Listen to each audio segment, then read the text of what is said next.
उठो, जागो और जब तक चलते रहो जब तक तुम्हें लक्ष्य प्राप्त नहीं हो जाता। Arise, awake, stop not till the goal is reached. जब तक हमें निरंतर और नियमित रूप से सही दिशा में प्रयास करना चाहिए जब तक हमें अपना लक्ष्य प्राप्त नहीं हो जाता। आज हमारी HSSC की 46वीं क्लास है। हमारा हिंदी का जो टॉपिक है, पहला टॉपिक है भाषा। इसका टॉपिक है लिपि। देखो, लिपि, लिखने के ढंग को लिपि कहते हैं। जब हम किसी भी मौखिक भाषा को लिखित रूप में व्यक्त करते हैं तो जिन चिन्हों का प्रयोग किया जाता है उसे लिपि कहते हैं। सबसे पहले इधर लिखेंगे भाषाएं और इधर लिखेंगे लिपि। हिंदी और जो संस्कृत है इसकी लिपि देवनागरी है, ठीक है। उसके बाद उर्दू और फारसी, इन दोनों की लिपि फारसी है। बांग्ला की लिपि बांग्ला है। उसके बाद अरबी की लिपि अरबी है।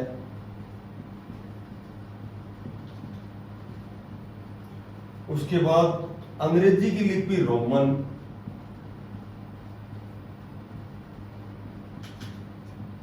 उसके बाद पंजाबी की जो लिपि है, पंजाबी की लिपि गुरुमुखी।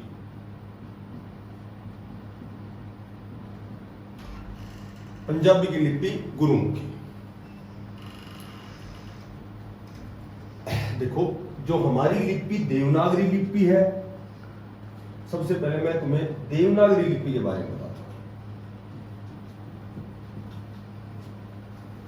देवनागरी लिपि बाएं से दाएं लिखी जाती है। बाएं से दाएं लिखी जाती है। एक बात, क्योंकि हम लेफ्ट से स्टार्ट करके राइट की तरफ जाते हैं। देवनागरी लिपि का जो समय है 1000 ईस्वी पूर्व, ठीक है। इसका जो विकास है वो माना जाता है कि कलकत्ता में एक एशियाटिक सोसाइटी थी जिसका जो अध्यक्ष था वो विलियम जोन्स था। ये जीके का क्वेश्चन हो गया।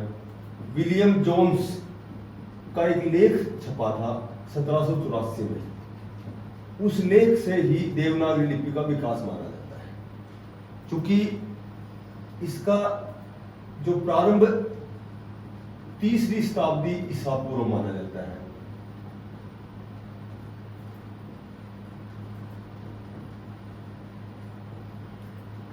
उसके बाद जो देवनागरी लिपि है यह गुजरात में अधिक प्रचलित है। ये नागर जो शब्द है, ये नागर ब्राह्मण शब्दों से इसकी उत्पत्ति मानी जाती है। देवनागरी लिपि का विकास जिस प्राचीन लिपि से हुआ, उसे ब्राह्मी लिपि कहते हैं। यानी कि सबसे प्राचीन लिपि है ब्राह्मी लिपि। ब्राह्मी लिपि को पढ़ने का जो श्रेय दिया, ब्राह्मी लिपि से ही देवनागरी लिपि बढ़ी है। ब्राह्मी लिपि को पढ़ने का श्रेय दिया जाता है, पढ़ने का जो श्रेय दिया जाता है वो जेम्स प्रिंसेप, जिसने अशोक के शिलालेख भी पढ़े हैं। जेम्स प्रिंसेप ने इसको पढ़ा है सबसे पहले 1837 में। अशोक के शिलालेख भी जेम्स प्रिंसेप ने पढ़े। ये जीके क्वेश्चन हो गया, ठीक है। उसके बाद सबसे इंपॉर्टेंट बात है कि संसार की एकमात्र वैज्ञानिक लिपि, ऐसे पूछेंगे कि संसार की एकमात्र वैज्ञानिक लिपि, यानी कि हर वर्ण को अंगों से, शरीर के अंगों से जोड़ रखा है, कंठ, तालु, मुर्दा, दंत, ओष्ठ, इनसे जोड़ रखा है। तो संसार की एकमात्र वैज्ञानिक लिपि तुम्हें देवनागरी बतानी है। संसार की एकमात्र वैज्ञानिक लिपि देवनागरी बतानी है। ये पूछे जाएगी देव सबसे अधिक प्रतीक या सबसे अधिक चिन्हों का प्रयोग किस लिपि में है, तो देवनागरी में। सबसे अधिक प्रतीक किसमें है, देवनागरी लिपि में है। सबसे अधिक चिन्हों का प्रयोग किसमें किया गया है? तो देवनागरी लिपि में किया गया है। ठीक है। और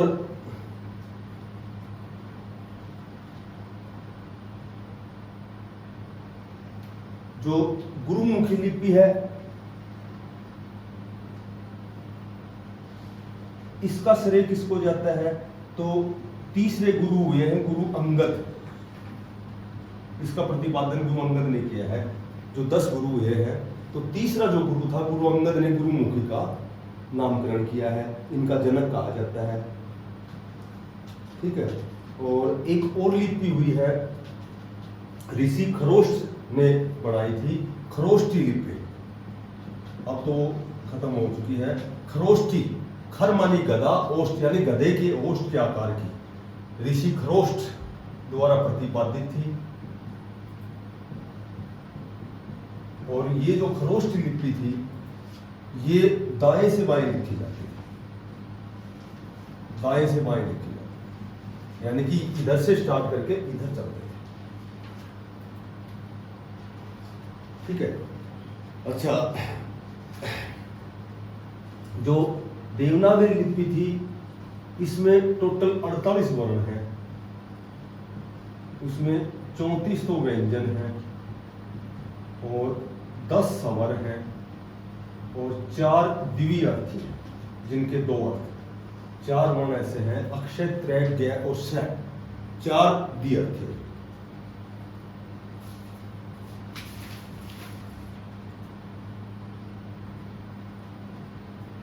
जो संविधान की 8वीं अनुसूची है, जिसमें 22 भाषाओं का उल्लेख है, वे सभी बोलियां, जितनी भी बोलियां हैं, सभी देवनागरी लिपि में लिखी जाती है। एक तो ये ध्यान रखें, जितनी भी बोलियां हैं वे सभी देवनागरी में लिखी जाती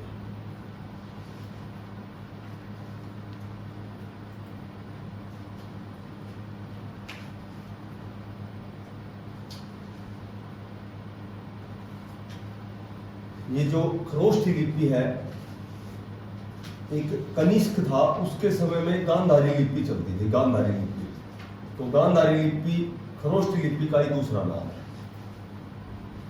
और इस लिपि को पढ़ने का श्रेय भी वही 1837 में जेम्स प्रिंसेप ने पढ़ा है। ब्राह्मी लिपि को और खरोष्टी लिपि को, इन लिपियों को जेम्स प्रिंसेप ने पढ़ा है।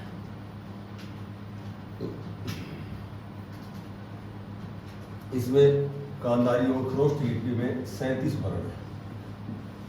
37 वर्ण।